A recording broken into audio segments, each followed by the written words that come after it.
Make your day richer than it was before.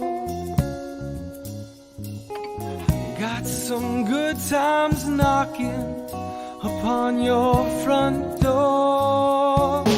It's the Richard Wilmore Show.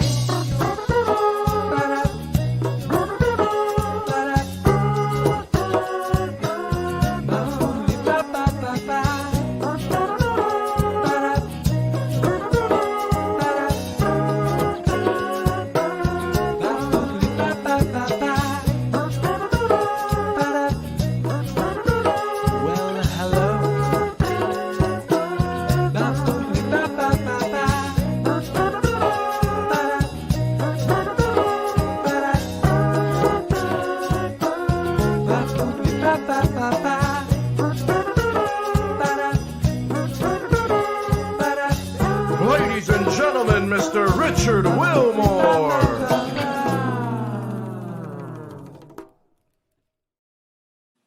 Good morning, everyone. Happy Monday. Winnie's here with me today because every once in a while you need a co-host, you know, and she's probably better at it than me.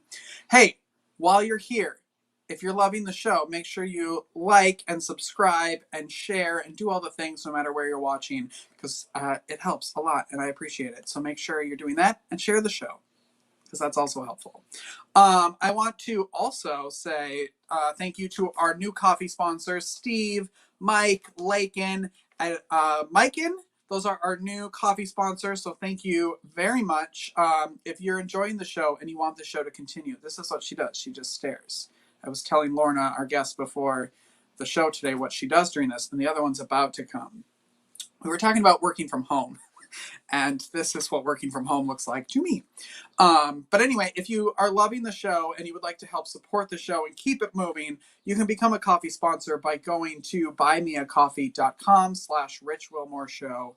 And I will put that in the comments. And you can help support the show and make it a better show and a more fun show, and hopefully get us out of the corner of my bedroom. And then we can do some cool stuff out in the world. And I'm trying to do two things at once. There we go. And maybe even hire a producer to help with all of this. It'll be really fun. It's so exciting. While we're here, we might as well give something away, right? We have a lot of businesses throughout the country that have graciously given us free stuff to give to you. And if you like or share the show or do all the fun things, minus give it a thumbs down, you get put in our crown of giveaways. These are all the names from this entire season that have done just that. And I put them in here. And then we get the cat butt out of the way. And then we give something away. So I'm about to, let me pick a random winner. Here we go. It's Connie Hall. Connie Hall, you win. What do you win? Whatever you want. You'll see the commercials throughout the show. You get to pick. And we will send that to you, which is part of the coffee sponsorship, which helps pay for shipping for some of the stuff that we have to send to people. So there you go. Connie Hall, congratulations. All right. Hey, guess what? I'm very lucky. And since I was 10 years old, I've always wanted to be a talk show host. Like every 10-year-old, I wanted to be a talk show host. And I'm very lucky that I now get to host two shows. I get to host this show. And I also, last week, Arts for the Health of It, the podcast premiered, which I am co-hosting with Constanza Rader. She was our guest last week. And it's a podcast all about arts and health. So if you've ever wondered what arts and health looks like, what the arts could be like as part of the healthcare system, as part of your life, to improve your life, that's what this podcast is all about. It's every week. A new episode will come out every week on Wednesdays. And we had a big shebang last week and released 4 episodes as part of our premiere. And I'm very proud of the show that it is becoming. And I hope that you take a listen and a watch. Of course, it's a podcast. You can listen to it on your drive to work, if you drive to work, or you can watch it on YouTube. But I wanted to show you some clips of the first 4 episodes. And then a new episode will come out this Wednesdays. So take a look at that, and we will be right back with author Lorna Rose.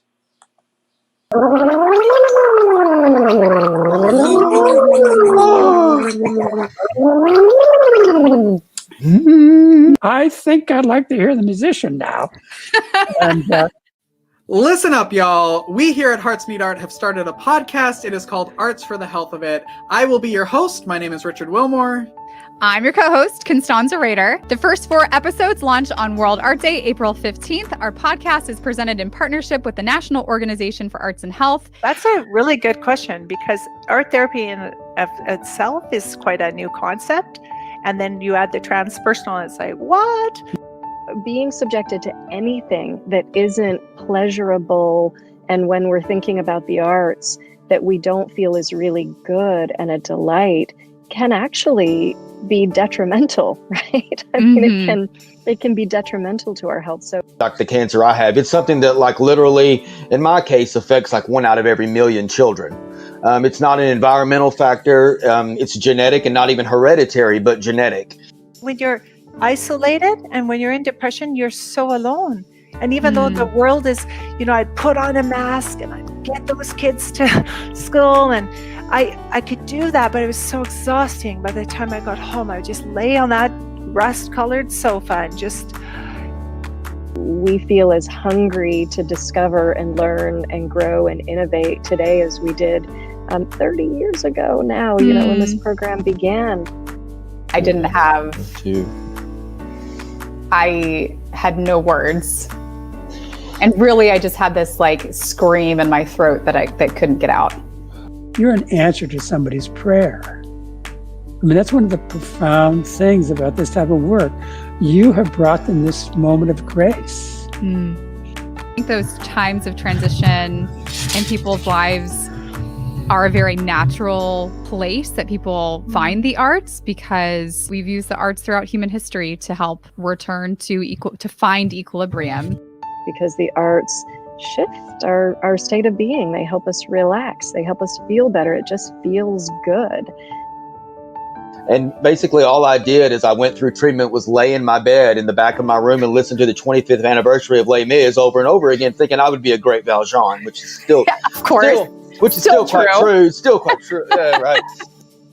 Been demonstrated time and time again that arts interventions in the healthcare space improves patient satisfaction scores, which increases revenue to the hospitals.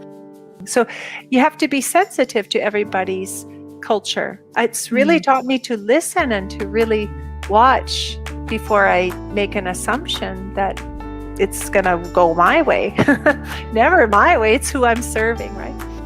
We hope that this research will lead to policy implications, something akin to social prescribing in the United States. But for me, it's just about making moving pieces of art that move people and resonate inside of me and with the people I'm communing with at the time, no matter what. I love this quote by Arne Garberg. He says that to love someone is to learn the song that is in their heart. Oh, wow. And then to sing it back to them when they have forgotten. Oh. Make sure to go subscribe, rate and review the podcast when those episodes launch. And don't forget, keep creating, everyone. See you on the 15th. Oh, I love that show. You can go to heartsneedart.org/podcast to listen to all of the episodes, new episodes every week. I would love to bring out our first guest today. She's an author. She's a mother. She has a similar cat to me, and she loves to swear, and that's really why she's here. Please welcome Lorna Rose. Hi, Lorna. Hello. How are you? I'm good. I will try and keep the swearing to a minimum. I'll try to. Maybe after this episode is when we start having someone on the beat button. I don't know. Oh, yeah. That could be something. Yeah, you never know. You started writing when you were in 3rd grade? Yeah. So I was one of those nerds that won like young author awards and stuff. Uh-huh. And then I put it away for a while. Like, I kind of wrote like off and on through high school. And then I kind of put it away because I'm like, well, I'm in college now, and I'm not a writer. I'm going to be like a businesswoman, because that's what my family is. We're all engineers and business people. And so creative writing was not encouraged. Oh. And so I went to college. And by the way, Rich, you and I have something in common. So you went to University of Wisconsin. Yes. Right? I went to Marquette. You went to Marquette? I did. Really? Yeah, for real. Did you love your time in Wisconsin? I did. I was there drinking heavily in Milwaukee from 1995 through 98, 99, 95 through 99. Yep. It took me 5 years to get a theater degree because of that very reason right there. I was busy with my extracurriculars. Yeah, Milwaukee it does that to you, huh? It's kind of like, all the beer's like right there, When you were talking earlier before the show, I was like, she kind of has a Midwestern accent, but you're not from the Midwest. I am. You are from the Midwest. Where are you from? I grew up outside Chicago. Oh, and how long have you not been in the Midwest? Oh my gosh, 21 years. Do you miss it? Do you ever go back? I do. I have family there. My brother's outside Chicago. My mom's in Southwest Michigan. Oh. So we get back, like, I'd say once a year. We try for once a year. Mm-hmm. In the summer, probably, when it's nice out. Yeah, those winters. Oof. It's awful. Yeah, I don't miss those. I mean, I'm in Washington now, Eastern Washington, so we do get the seasons. Right. We do get winters, but those Midwestern winters are just nasty. Because those aren't even like seasons. That's just freezing and then like okay weather.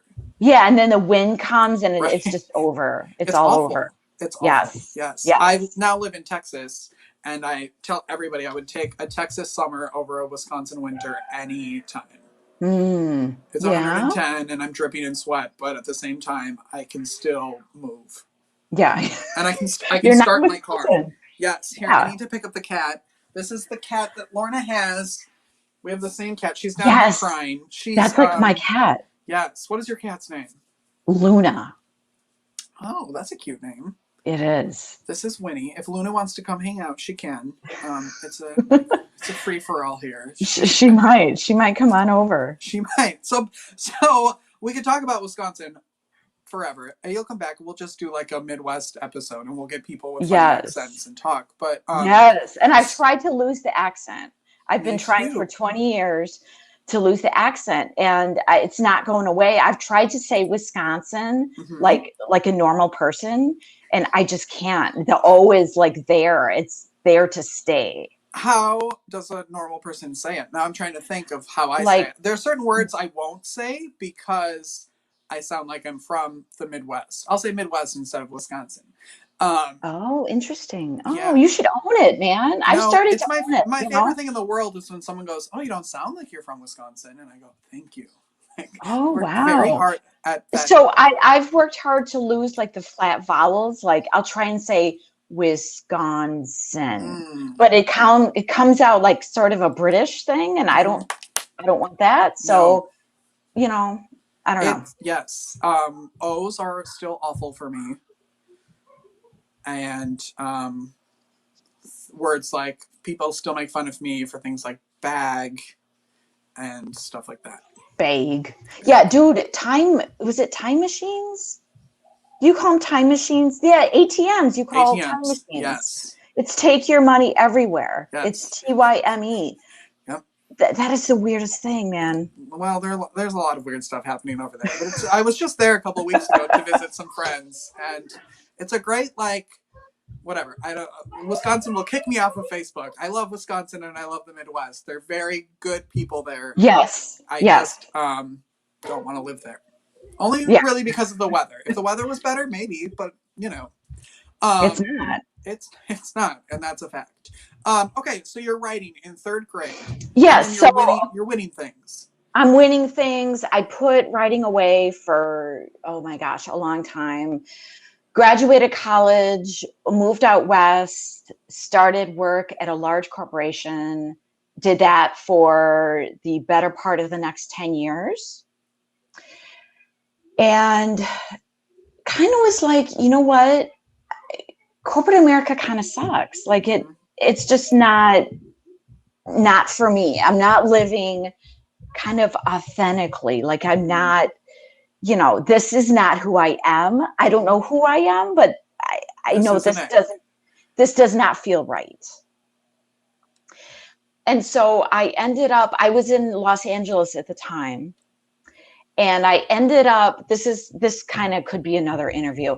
I ended up leaving LA and my party lifestyle and the corporate America to go to Alaska and serve on a trail crew in like the Alaskan bush. And I did that for 5 months. It was through AmeriCorps. It was absolutely incredible. It was life changing. Yeah. And this was like my late 20s. Is it, but it's cold there. It is, but it's gorgeous. It's a really special place. It's just, yeah, weather dictates all. You want to talk about weather? Yes. Weather dictates. Yes. Like easily, I mean, live or die sort of. Yeah. Yeah. So I did that. Just came back, got to know who I was again. And that's really when I was like, okay, I like writing. I want to come back to it. I miss it. I'm good at it. And I want to start doing things with writing. And that sort of set me on the path that I am today. Wow. What do you get out of writing? I love authors and like any type of writers, songwriters, like comedy writers. I think it's such a gift to be able to write like that, or to be able to write. Like, I call it word vomiting, and I word vomit a lot, where I just like throw a bunch of stuff on paper and like see what happens. But and I think that's super important to like get out whatever you're thinking. But totally, what do you get out of that process? Well, so I started journaling pretty heavily when I was in Alaska, because there was like nothing else to do at night. You know, you're like in your tent by yourself and there's no TV or internet or shower or anything. So you're just, you know, you're there. So I was either reading or journaling. And for me, journaling was, I came to Alaska with some demons from like childhood that I had not dealt with. And so when I journaled, I could put my inner world, because I got a lot going on up here, down on paper, and then I could own it. And then I could sit with it and do what I needed to do once it was living and breathing on the page. And that's kind of where it all started. And it just kind of grew from there. I wrote a lot about the transition from LA girl to Alaska trail worker. I wrote a lot about my complicated relationship with my abusive father. And later on, when I got pregnant with my daughter, we had some pregnancy complications, and I wrote a lot about that. And so I just kind of wrote about the more vulnerable times in my life, the times where I really grew. And I wanted to let people know who had had similar experiences, you're not alone. I think that's so important, especially in a lot of what you've gone through. You think you're the only person, like you think you're alone, and you think that you're the only person that's going through this, and then it turns out you're not alone. And just having that one person, or you find that one book that you're like, you can relate to, is so amazing to me. I love that. Yeah. Yeah. I think it's magic to put something, put your shit down on the page and, eventually have it come out as art and a vehicle for connection to other people. I think that's magic. I think it's beautiful.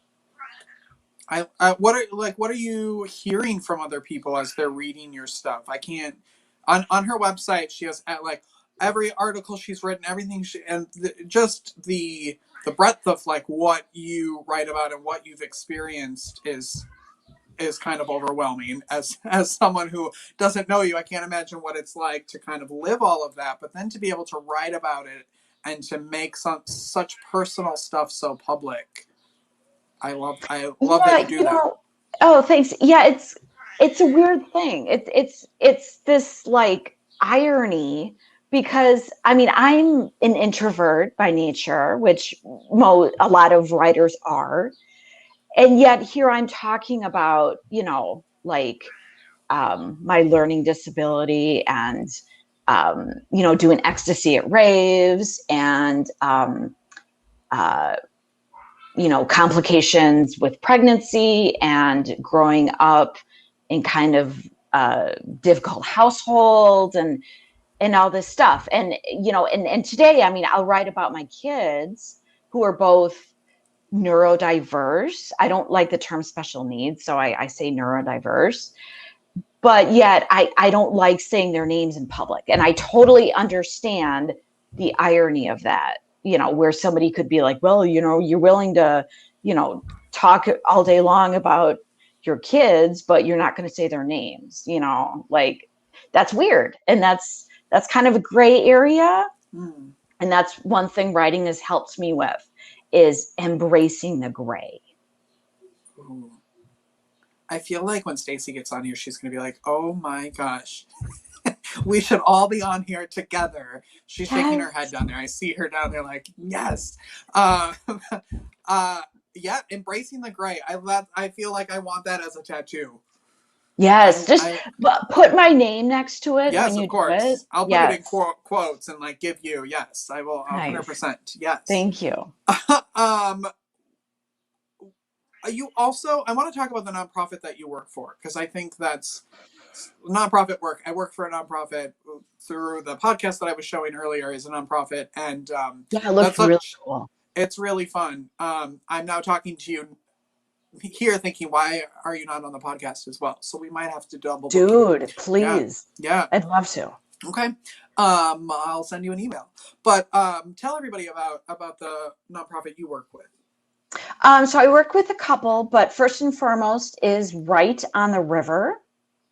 And we're based in North Central Washington, but thanks to COVID, we have gone online and expanded our reach. We support writers. We support writers in all stages of their career. I mean, we've got members that are just starting out. We've got members that are thinking about starting out. We've got members that have 20 novels published. Wow. You know, and everything in between. We put on open mics. We put on happy hours, purely social events. There's no agenda. We put on workshops. We have 2 annual writers competitions. It's been really neat. And when I first moved to this area, and started to come back to writing, I sort of stumbled upon this group and I was like, hey, you guys are pretty cool. And, you know, eventually I was asked to join the board of directors. And then eventually I became president. And it's been really neat to meet other writers in this area and just sort of like get everybody together. Because there's magic. I swear there's magic that occurs when writers are together, and it's so inspiring and so motivating. I know we talk about that all the time in like the arts and health field of like it feels like magic, and that's such a non-tangible like word, but there's no other way to describe it really. Like, yeah, it's you can't. It just yeah. So it's been really cool. Yeah. That's awesome. What are you working on now? What am I working on? So I've kind of got 2 modes going, which I usually do. I have my short form mode, which is like essays and poetry that I write, that I work to get published. And then my long-term project is a memoir. And actually, I finished writing it a couple of years ago. I've been shopping it around, looking for a publisher. So that is sort of my, you know, the long game, I guess. God, your cat is like a little nuts right now. She's mad, but come here. Oh, she's mad she's not getting attention. She's like, you need to interview me. Yep. She actually, it's going to be airing in a month or so. I had a woman in Australia contacted me and was like, I am an animal whisperer and I would love to talk to your cats. And so she came on and we talked for an hour and we went through a whole thing with them. And I cried. It was insane. but that's going to be our season finale in June. Is me crying over my cats. Oh. She's really cool. Oh. But so how does that? For other authors or writers that are watching, because there's so many ways to like publish. You can go on Amazon and you can publish it yourself. You can do all kinds of things. Like why is that important to you? The whole like finding the right person to help you do this. Yes. Yeah. So it's very important to find someone who loves your work. Like loves it as much as you do, be it an agent, a publisher, whatever. You want them to love your work because this is your heart and soul on the page. I mean, you've spent probably years honing this project, you know, so you want someone to just love it, because if they love it, they're going to get on board with it. They're going to promote you. I mean, they're going to really do right by you in your project, you know. And I've been all over the gamut in terms of avenues of publishing. Self-publishing, I don't have anything against. It's great that more people can get their work out there. I know self-published authors that do a very good job. It's not for me. It's a lot of legwork. Either that, you know, you're doing the legwork yourself or you're hiring someone to do the legwork. You retain complete artistic control, which is pretty cool. Yeah. And then you get all the profits and stuff. Okay.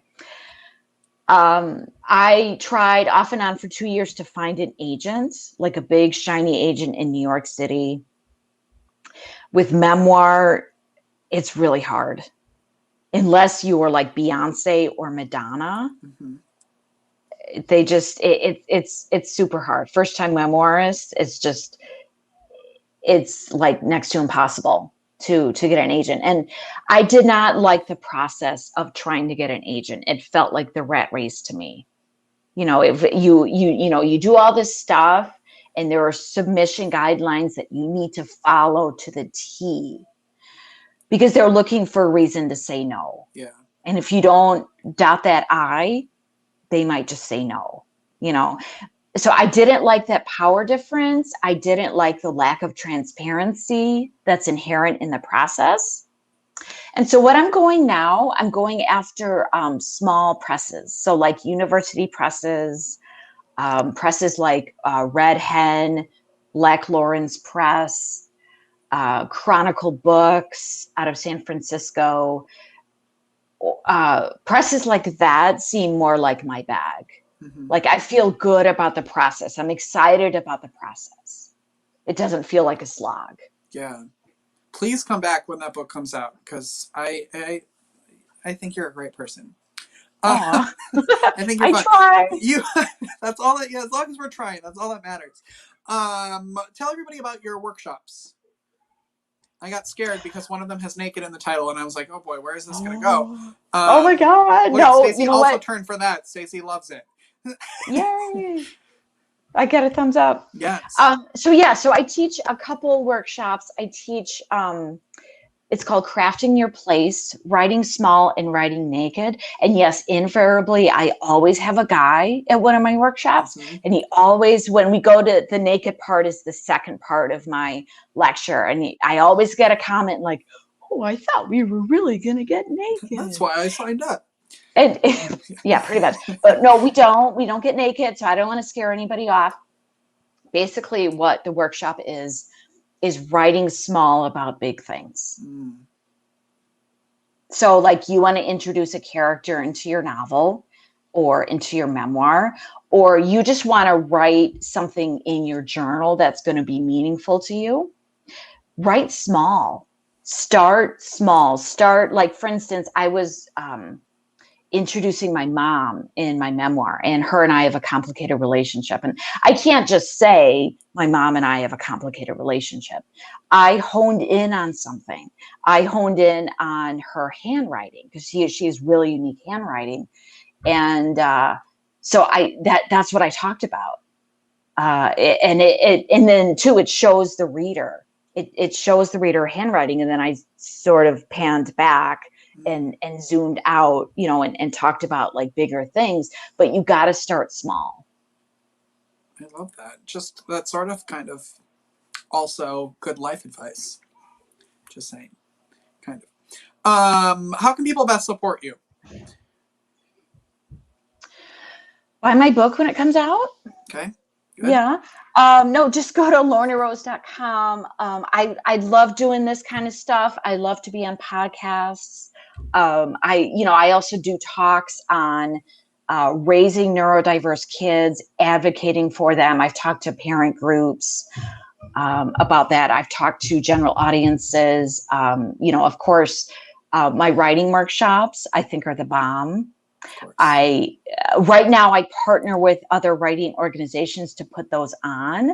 I'm thinking about kind of doing my own thing and setting everything up and just having people sign up. Mm-hmm. I don't know if that'll be a thing or if it'll go anywhere, but I'm thinking about doing that. And, just be a good person. I love that. We'll be in touch because I have lots of ideas on how we can connect outside of this little program. So, I love it. Yeah, I have ideas for you. Sweet. I love ideas. Cool. Lorna Rose, I put her website in the comments, so make sure you go and support her, and she'll be back as soon as the book is released. I'll be back. Thank you so much for jumping on this morning. Yeah, no problem. Thanks for finding me and inviting me on. Of course. Enjoy your week. Thank you, Rich. You too. Thanks. We'll be right back with Stacey and Andon after this. Balls. Funny name, serious plant power, healthy whole food goodness in one single bite. Wineria SA. Let's enjoy some great vino together. Let's do a virtual wine tasting, enjoy exclusive artisan wines, and join the club. Neon Castaway. Handmade accessories for a colorful life. Teenus. Handcrafted, farm to cup, organic, quality. The Classic Theater, creating excellent theater in San Antonio, Texas that is relevant, diverse, entertaining, and transformative. Welcome back, everyone, and good morning, Stacey. Good morning! Stacey Andon is one of my favorite humans on the planet. I feel the same about you. Oh, please. And I love that's how she announces every morning is exactly that way. Good morning. That's my Stacey. You gotta stick it out. You gotta feel the joy, yes. Not just in your head. You gotta really live it. So that's why a big, bold good morning every day. I love it. And you're looking stunning today. Thank you. Add. No big deal. Thank you. How was your weekend? I had a fabulous weekend. So finally, Baltimore is getting some beautiful spring weather, although it was nice a couple weeks ago. Last week we had damp cold, so that's not so much inspiring. Everything's blooming here. So we were out. The love of my life and I decided we were going on an adventure yesterday. We took the dog and we were out on a field or a path trail we'd never been on by the water, wildflowers everywhere. I was felt like I was in Colorado for a minute. And then we went downtown to one of the little towns that has a beautiful main street near us called Happy Grace. And everybody was out bustling around, shopping with their dogs, just being social. Just felt really nice to be out and amongst the living, right? In a beautiful way. So we had a great time. I had a fabulous weekend.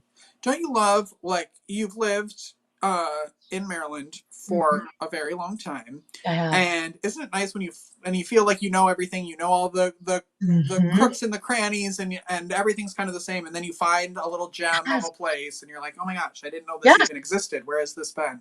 Absolutely, and you would not. Where we were, it was a big open field. You have to park, and it's gravel, right? And then you have to go back where all the men are, fishing, and not that women can't fish either, but the men were out there yesterday fishing. And so it was you got to keep going. You have to kind of take your curiosity and go, where is this going to lead me? And it was amazing. Who would have thought there was all of these wildflowers out there? Just waiting. And you're right underneath my nose. Did you take photos? Of course. Okay, good.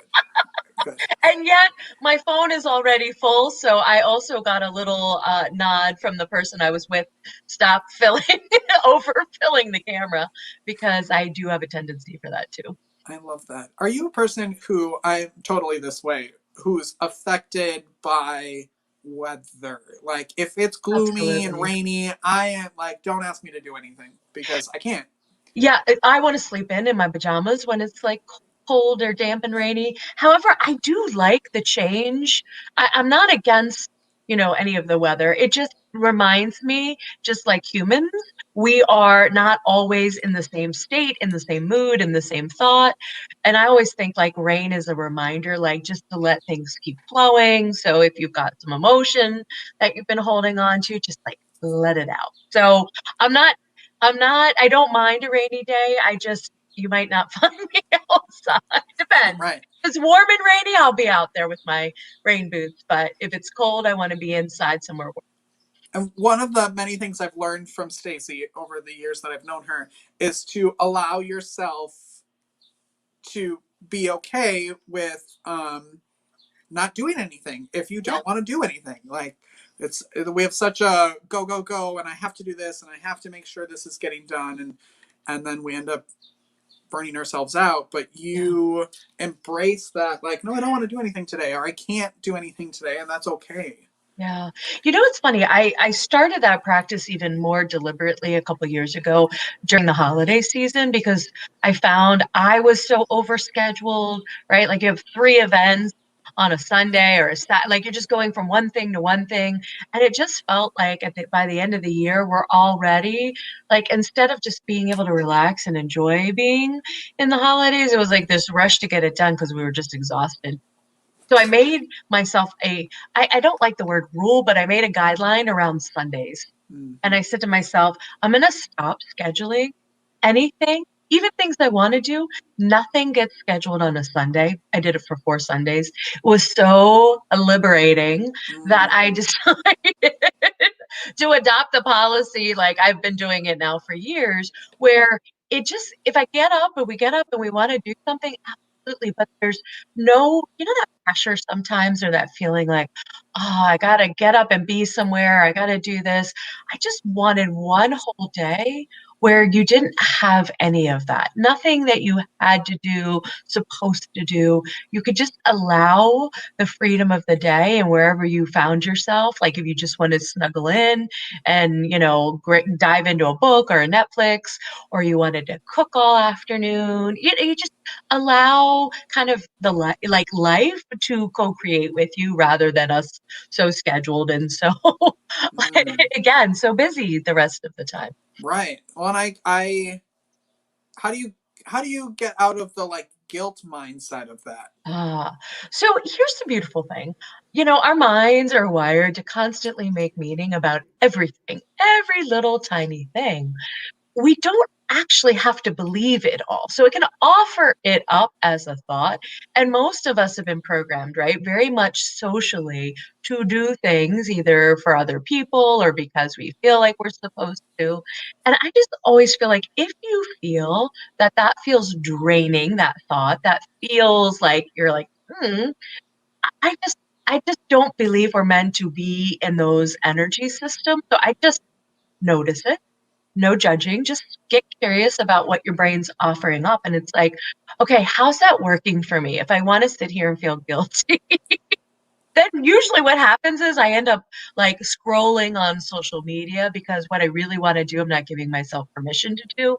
And then I'm in this guilt, like, you know what I mean? Like you end up just like, I don't know. I hate to say wasting, but you just feel like you didn't actually do anything because this kind of guilt held your attention for a while. So I just decide, do I choose this? Do I want to believe, it's guilty? And I don't believe when we put ourselves first, even though this is very contrarian to what's out there and the way most of us were raised, like putting ourselves first, taking exceptional care of what we really want actually is a very powerful way to live and be.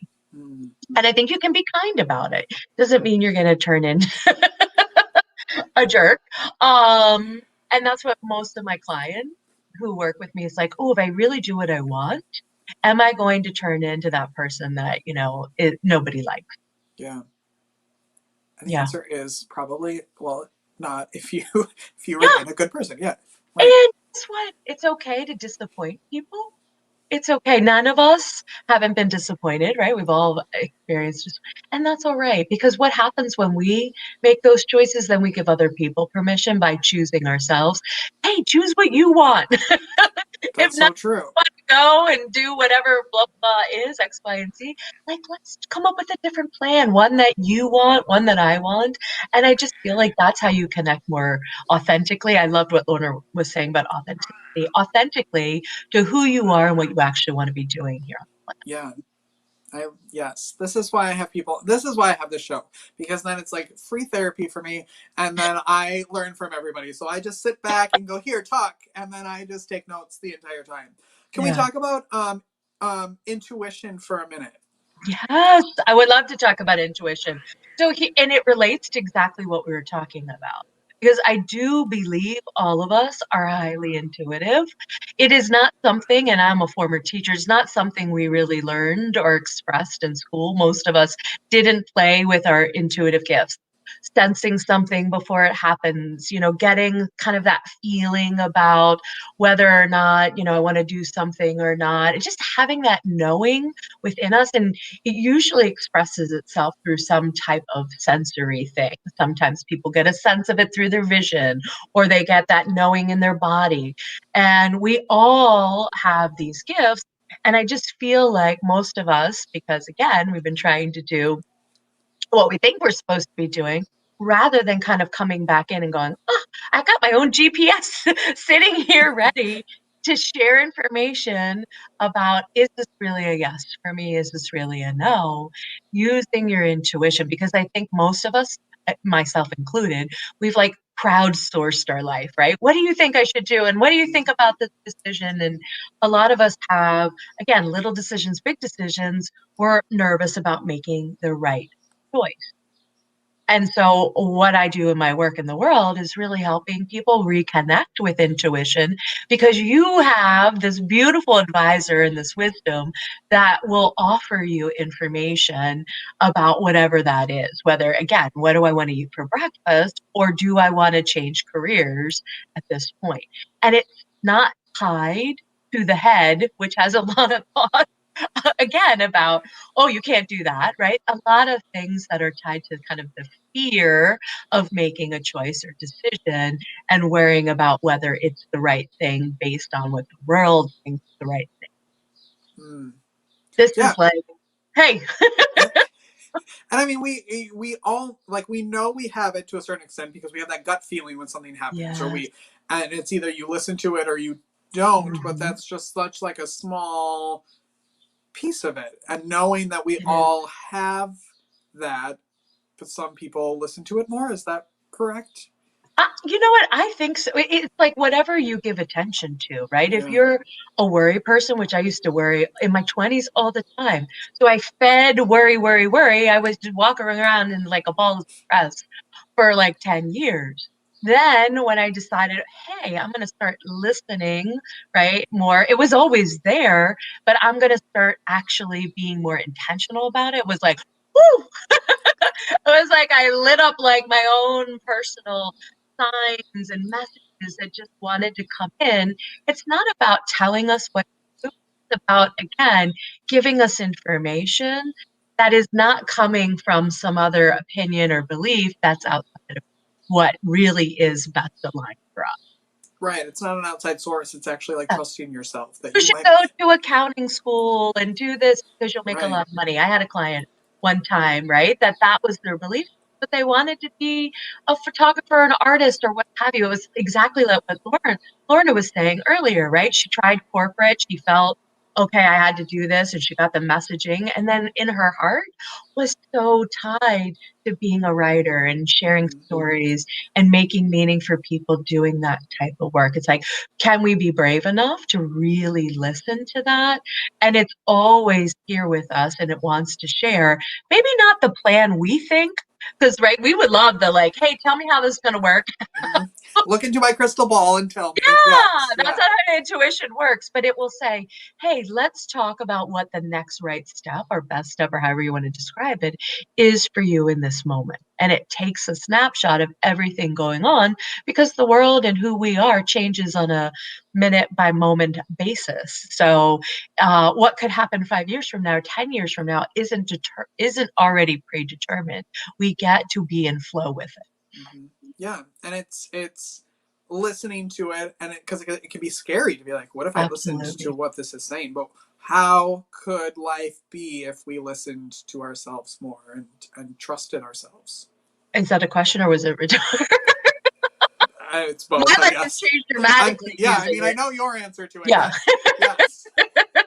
That's for all of us to ponder. Yes. Yes.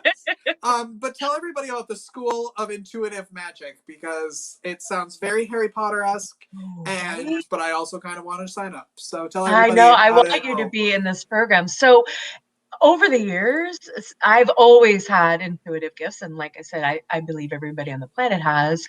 But over the years, my clients, my friends, everybody who knows me is like, Stace, teach me how to use oracle cards. Teach me how to connect to somebody who I love that's passed on. Teach me how to use my body to really know, is it fear or is it really like a meaningful like message? How do you do all of these things from a very practical, right, space? I get these questions all the time. I do Facebook Lives all the time and write about it because I get that probably more than anything else. That's kind of at the heart of my work is using these systems. So I decided I was going to create a school. All the things we didn't learn, right, in traditional school, and it's going to be fun and interactive, and we're going to practice and play because again, it's not right or wrong. Hey, you're doing it. It's like, do you want to learn? First of all, if you're a beginner, how do you get started? Because it can be really scary. Is this against my religion? Am I going to open something dark? A lot of those questions come forward.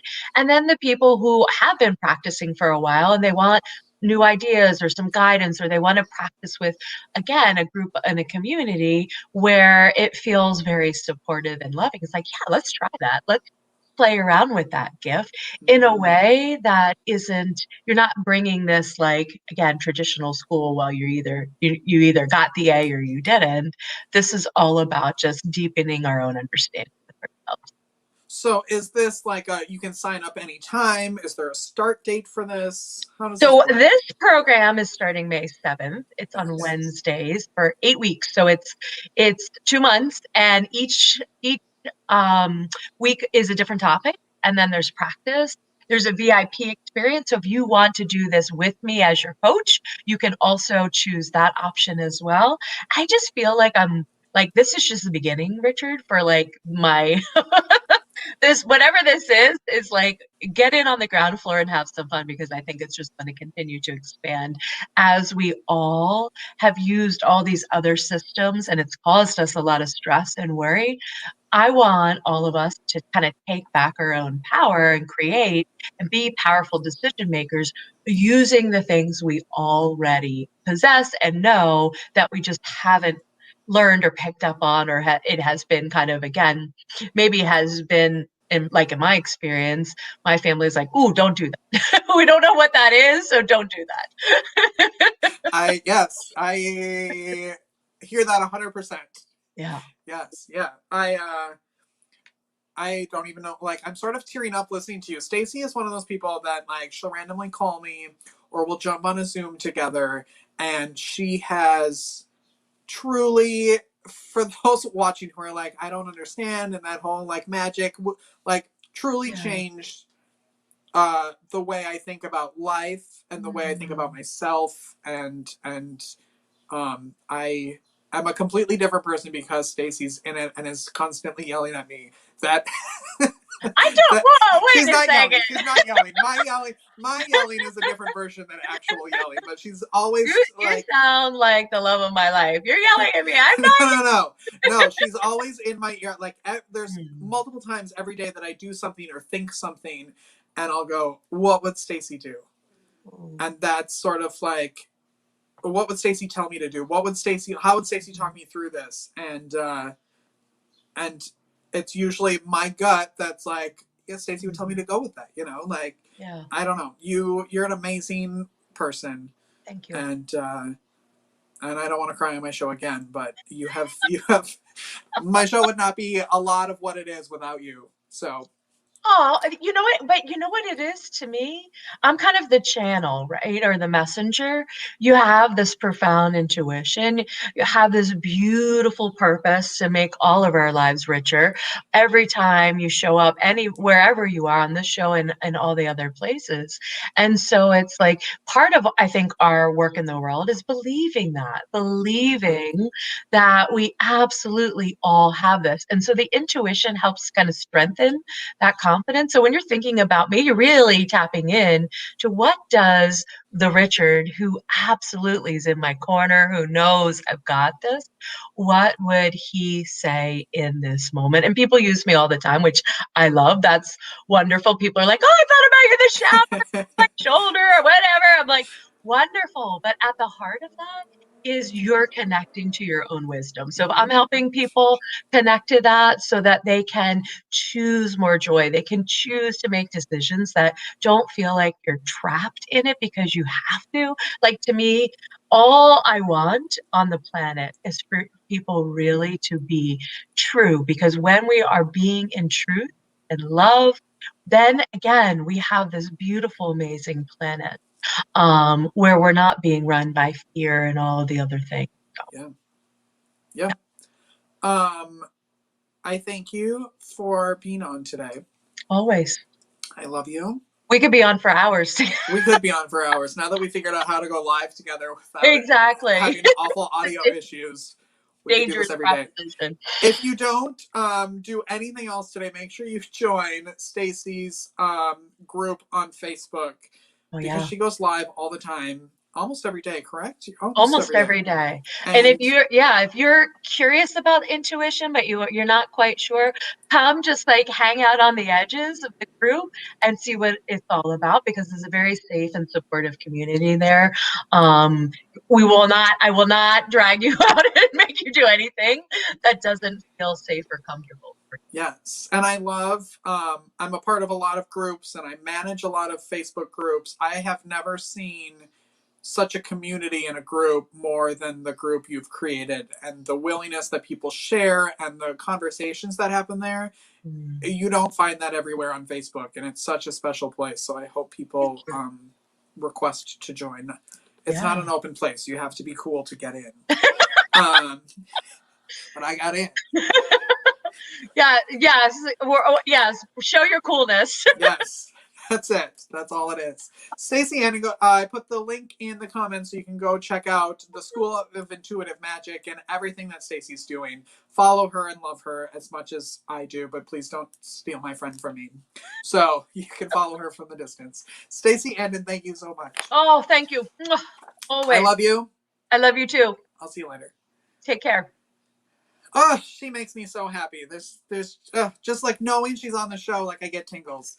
So anyway, thank you to Lorna and to Stacey and for everybody watching. It was a great show today. I love my show. And we'll be back next week with an all new episode. Bye-bye. It's the Richard Wilmore Show.